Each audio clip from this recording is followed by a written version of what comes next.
tenemos una entrevista, vamos a conversar con Fernando Tuesta Soldevilla, él es politólogo de la PUC. ¿Cómo está, señor Tuesta? Bienvenido, muchas gracias por acompañarnos. ¿Qué tal, Paloma? Buenos días. Buenos Gracias días. por la invitación. No, gracias a usted por estar aquí con nosotros. Hoy vamos a hablar sobre el fraude electoral, naturaleza, legislación y consecuencias. Es primero necesario definir qué es un fraude electoral. Bueno, en la legislación peruana no existe el término fraude electoral.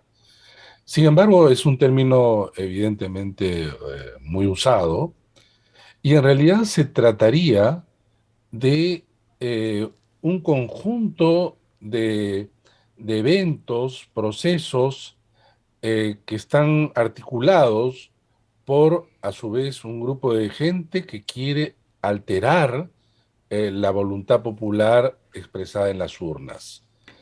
Es decir, se conjugan, repito, la voluntad de un grupo de personas, puede ser partido, gobierno, instancias de cualquier otro tipo, que se confabulan para favorecer evidentemente a alguien o perjudicar a otro.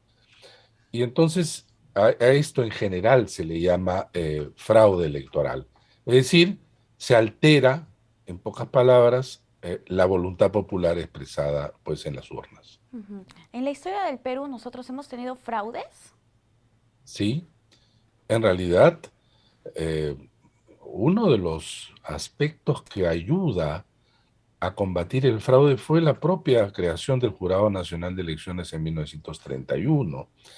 Hasta ese momento en la historia republicana, lo que hemos tenido era una constante denuncia de fraude. Se alteraba en diferentes ámbitos la voluntad popular, justamente. Es más, al no existir organismos electorales autónomos, era el Congreso de la República quien se encargaba de dirimir, se encargaba de calificar las elecciones. Con la creación de los organismos electorales, en primer lugar el Jurado Nacional de Elecciones en 1931 y a partir de 1995 la OMP y RENIEC, forman parte de estas instituciones autónomas, ¿no? Y cuando se dice autónomas, quiere decir que no responden a ningún poder del Estado, ¿no? Ordinario. Pero hemos tenido, evidentemente, pese a ello, fraude. El último, el del año 2000. Pero uno puede entender esto, lo del fraude, si es que a su vez logra obtener algunos puntos básicos que vamos a encontrar en todos ellos. En primer lugar, no es posible hacer un fraude sin el compromiso, la competencia de gobierno, organismos electorales y algunas otras instancias de decisión. O sea, nadie hace fraude al margen de ellos. Por ejemplo, en el año 2000, ¿por qué se consideró que las elecciones de aquel año fueron fraudulentas? Porque había un aparato, el aparato del gobierno, que concertó también con los organismos electorales de aquella época para ya no alterar tanto la voluntad popular, sino hacer que el proceso en su conjunto sea viciado. A tal punto que la misión de observación de la OEA de aquella época, entre primera y segunda vuelta, se retiró del país.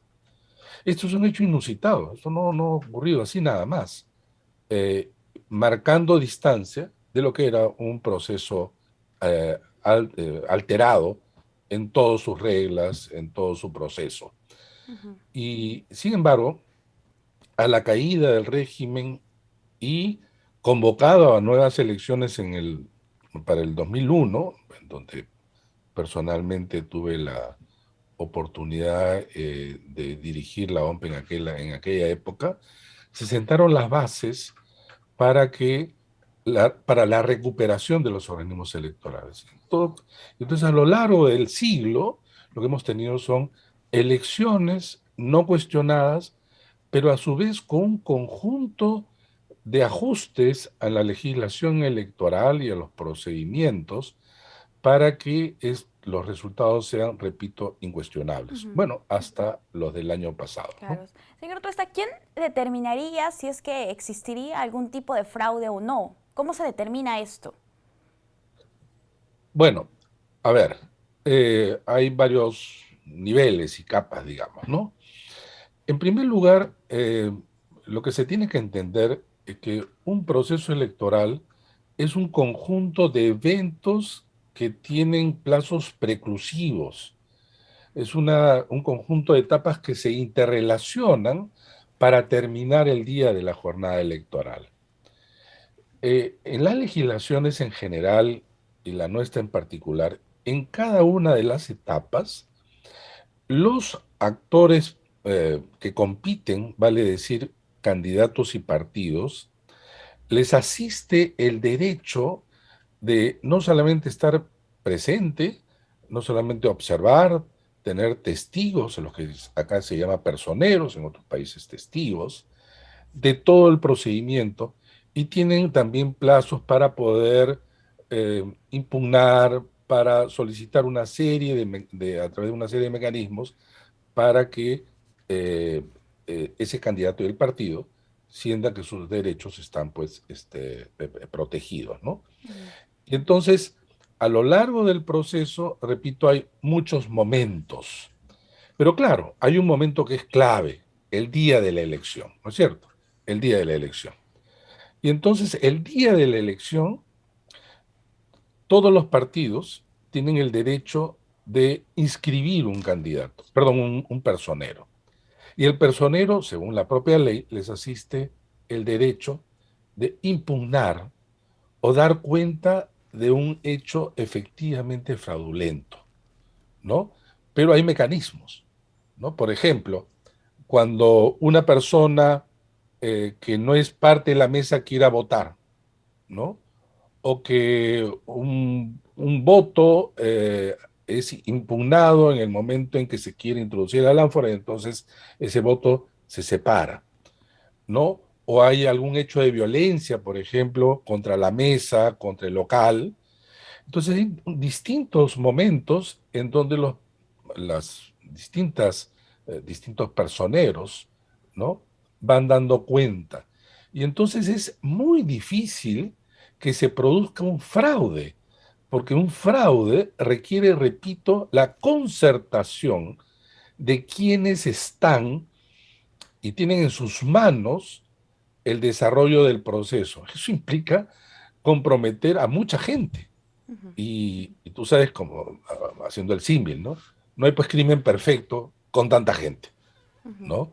Entonces, lo que ha ocurrido en los últimos tiempos, lamentablemente, y no solamente en el Perú, sino, pongamos un hecho que creo que es como un hito, lo aconteció en Estados Unidos con Donald Trump.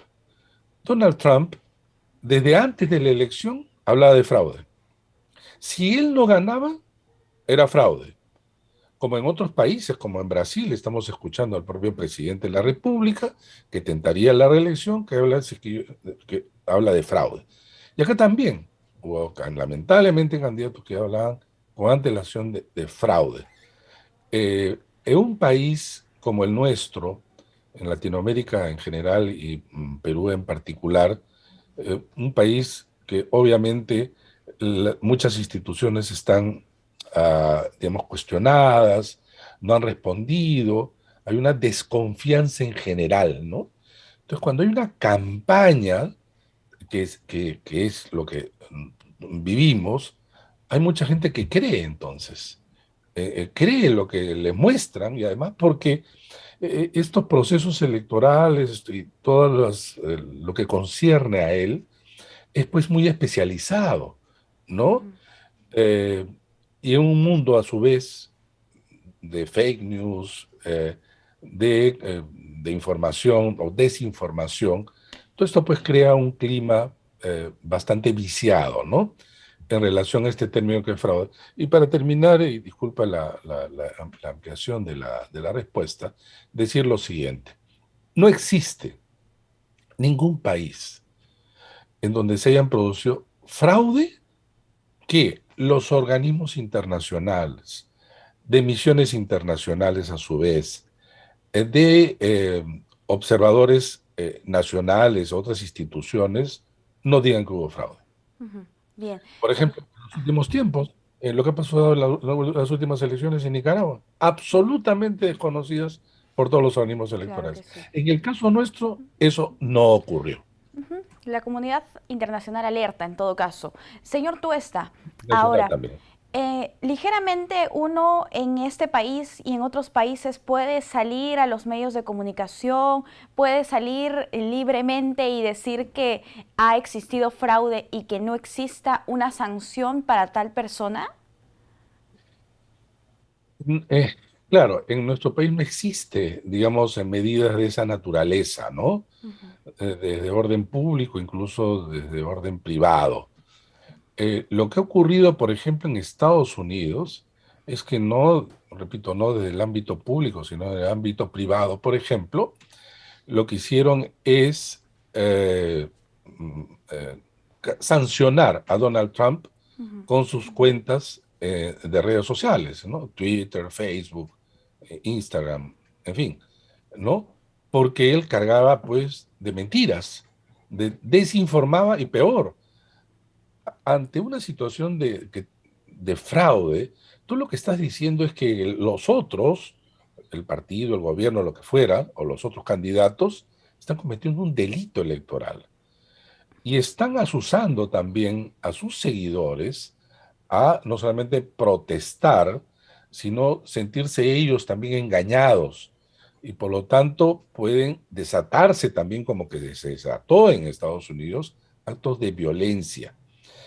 Pero en nuestro país hemos vivido una nueva realidad en relación a este tema del fraude, ¿no?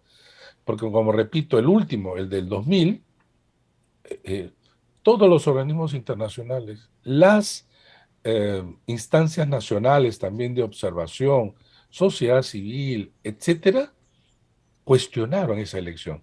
Y luego se demostró cómo desde el aparato del Estado se había controlado los organismos electorales para empezar, ¿no? En aquel momento. Ujú. Fueron destituidos, por supuesto, sus titulares como correspondía. Pero, repito, no como acá, ¿no? No hay ninguna evidencia. No existe ningún organismo nacional, internacional, que tiene como función seguir, observar, fiscalizar elecciones y que tienen experiencia. Ninguna. Tampoco, por supuesto, OEA, Unión Europea, ¿no? Los que han estado acá presentes. Y no hay ningún país que puso en cuestión los resultados. Pero claro, esto está pues lamentablemente cruzado con eh, opiniones políticas sobre, digamos, el desempeño actual del gobierno, ¿no? Ujú. Entonces se busca confundir como quien está a favor o en contra del gobierno, en realidad es porque estuvo a favor o en contra del fraude. Y eso no tiene nada que ver. Ujú. Claro. Las elecciones nuestras fueron elecciones limpias, transparentes y de resultados intachables. Ujú.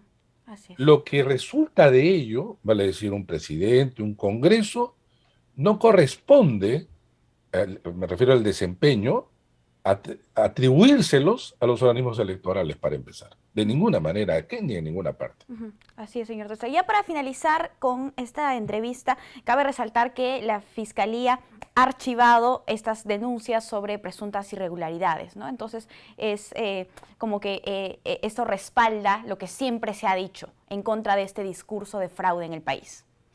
Sin duda, y lo van a seguir haciendo las que faltan, Ujú. pero hay que estar alerta porque muchas veces las lecciones que se aprenden no son las mejores. Y ya estamos viendo cómo por ahí algunos precandidatos o precandidatas comienzan a hablar de fraude. O sea, algo así como estamos usando lo que se usó en el 2021, ¿no? Si no cumplo con mis normas, mejor se lo atribuyo al otro y hablo que es fraude. Si no gano, es fraude. Hay que Ujú. tener cuidado Sí. y hay que sacar adelante lo que creo que es pues, fundamental para un sistema democrático que sin elecciones limpias, pero también sin la protección de quienes son los árbitros de este juego, que son los organismos electorales, en realidad estamos andando por un sendero realmente peligroso, Y ¿no? ahora tenemos un gran reto para estas elecciones regionales y municipales Así es. 2022. Señor Tuesta, muchas gracias por acompañarnos. Gracias a ti, Paloma. Hasta Cuídese la hasta una próxima. próxima oportunidad. Nosotros hacemos una pausa. Volvemos.